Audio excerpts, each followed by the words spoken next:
grateful. I am so grateful. I can't tell you how grateful I am. I'm very grateful for where I live and the life that we have. It has taken quite a few years to get to this point. We started off in a home with I can't even say the property, like 10,000 square foot lot in a neighborhood of 10 homes. Had a homeowners association. We tried to sneak our chickens in. Literally, our chickens were crossing the road. I'm not even joking. They were crossing the driveway. The women in our neighborhood saw the chickens crossing the driveway. They weren't having it. So we had to get rid of our chickens. But we eventually got bees there because there were no CC&Rs or rules on bees. Too bad they didn't write those in. So we got around that. And then we put in a really basic garden, and it did pretty well that year. And then we moved from there.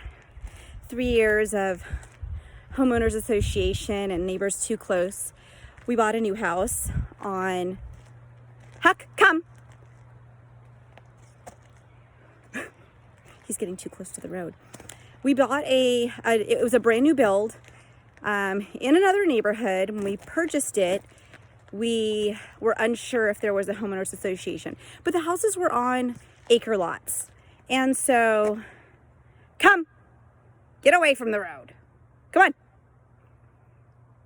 We're still working on commands. He goes away to training in a week, thank goodness. Maybe he'll come back a little more obedient. It's not obedience training, it's bird dog training, but hopefully being a little more obedient to his commands. Come on, come, Huck. Get away from the road. I probably walked too far down the driveway anyways. What are you looking at? You're looking at the cows. So anyways, we bought this house. In the midst of buying the house, again, they were on 1 acre lots. So the thought was, man, they probably don't have homeowners association. Why would they have a homeowners? Pulling the dog in because there's a car coming down the road. So why would they have a homeowners association for 1 acre lots? That just didn't make sense. So anyways, yes, they did have a homeowners association. It was okay. Like, it said no livestock, but we could have, poultry. It didn't say anything about poultry. So people in the neighborhood did get chickens, and we had ducks. We had bees because it didn't say anything about the bees. We had a really nice sized garden. I would say I had like an 800 square foot garden. It was pretty nice. But again, it was just one of those situations where you're in a neighborhood. They're kind of telling you what you can and can't do. And 3 years there, I was over it. And I had to convince my husband that we needed to move. And we needed to come to a place where we could do whatever we wanted to do. And it has been amazing. It is a lot of work. It is work every single day. But it is also amazing to see kind of, there's not a better fitting term, but the fruits of our labor. And when we are able to see calves born and watch them grow, when we are able to have, yesterday was slaughter day for our pigs.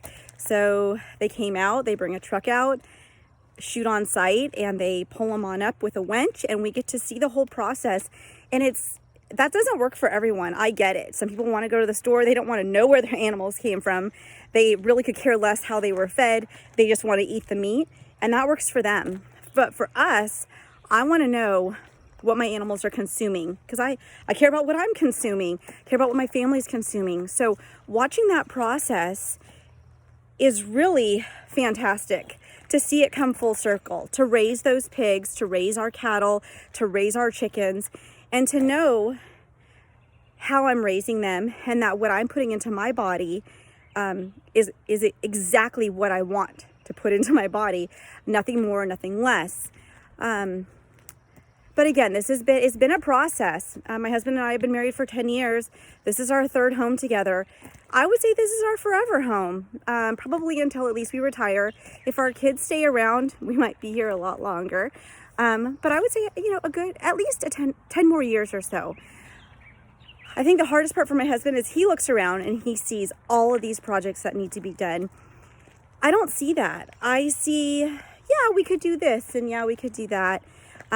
He refers to it as eating an elephant, which is, I think, a funny term because no one would ever eat an elephant. I mean, I don't want to eat an elephant, but the term eating an elephant, like if you look at an elephant and you think you're going to eat that elephant, you just start one bite at a time.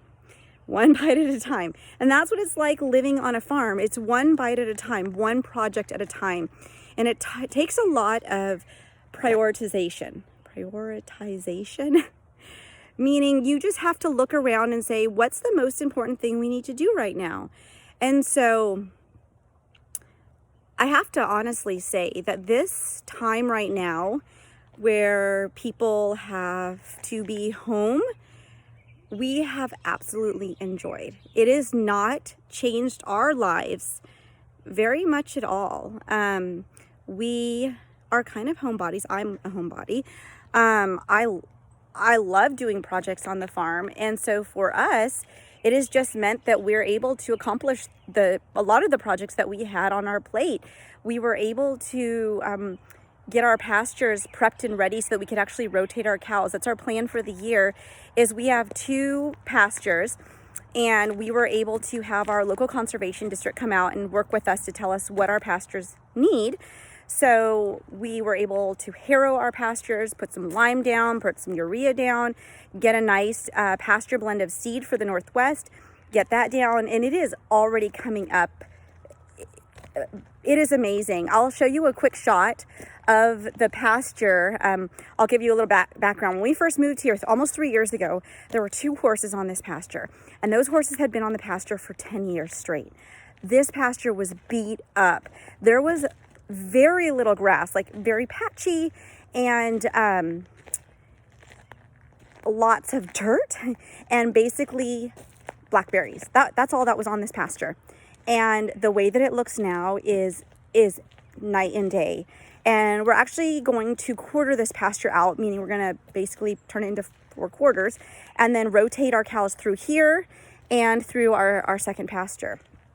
But along with that project, we built a lean-to onto the side of our shop that we needed so we could put all of our implements for our tractor. We could park our tractor, the kids' bikes, stuff that was just taking up space in our shop. It doesn't need to be in the shop.